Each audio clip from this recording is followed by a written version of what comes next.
You know what that means? It is time for Florida Weekly. Let's bring in Eric Raddatz. Eric, how's it going? Oh, Eric, can you hear us?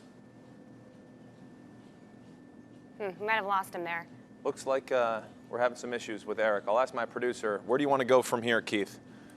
I guess let's just go to the T's. Oh, is Eric back? Is Eric back? Let's check in. Eric, can you hear us? Oh, there we Yes. go.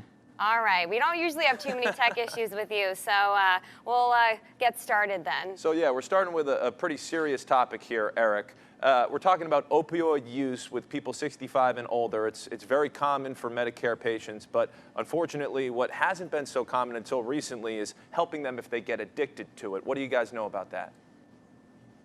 Well, while caring for our elderly is a priority, and with COVID treatments and concerns front and center, this week we take a look at how the opioid crisis is also affecting them.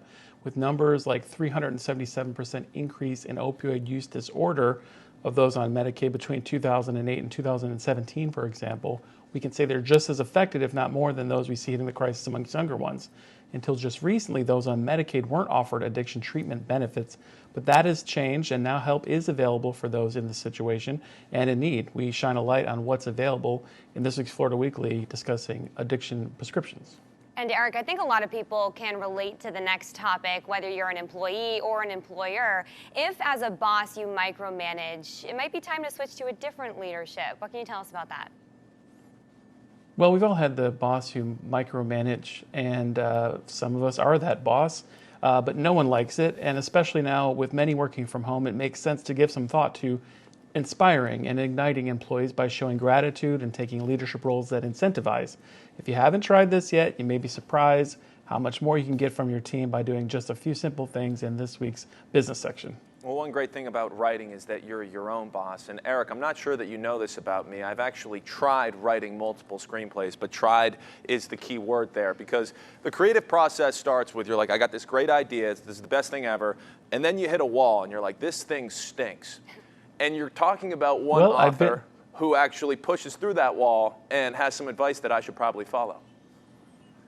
Yes, you should. And I do want to see your attempts, because, you know, the first thing in writing a good screenplay or novel is trying. You have to try, and sometimes you fail a few times before you succeed. This week we take a look at the Southwest Florida Reading Festival, which is virtual this year, but the lineup is no less exciting than in previous years. One of the authors featured who has been a success is Nancy Johnson, whose latest book was named Most Anticipated of 2021 by O Magazine, Elle, the Chicago Tribune, and more.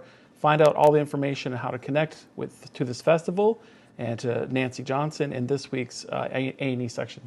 Sounds pretty good. And as we wrap this up, we know it's going to be a gorgeous weekend, a little hot, but what's there to do out there?